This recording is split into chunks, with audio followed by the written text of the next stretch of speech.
A customer called us and asked us to find out why his outlets weren't working. There were two in the kitchen that weren't getting power at all. These outlets were installed 30 years ago. When we went ahead and opened up the outlets and pulled them out of the wall, it was very obvious what was wrong. The outlets were wired using so-called backstab connections, the connections at the back of the outlet where you simply stick the wires into mounting holes and the wires are held in place. Looking at the white neutral wire, you can see that the white neutral wire, the insulation, has been discolored, burned, and melted. This is because of high temperatures. It happened because the contact resistance gone way up.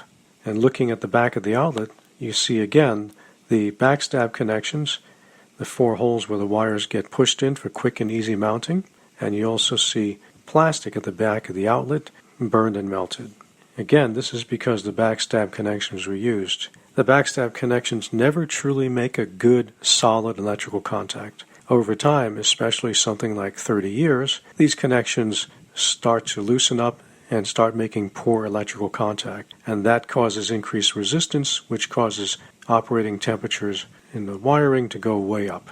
And in this case, the temperatures are hot enough to cause melting of the outlet and melting of the wire insulation. When you wire up an outlet, always use the side screw terminals. Take the extra time, wrap the wires underneath the screws, and tighten things up. Do not use the backstab connections. The owner of this house was very lucky that a serious fire didn't happen.